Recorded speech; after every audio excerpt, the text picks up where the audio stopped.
શું નામ કીધું પ્રભુ તમે? રમેશભાઈ. રમેશભાઈ. શું ધંધો કરતા હતા? રાડો ઘડિયાળ.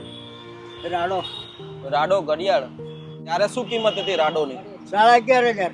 11,500 રૂપિયા. કાંઈ વાંધો નહીં કાકા, આપણે મારી સાથે ચાલો, બરોબર? તમારી હાલાતને સુધારે ને પછી તમને સારી ટ્રીટમેન્ટ કરાવીએ. ચાલો ઊભા થઈ જાઓ,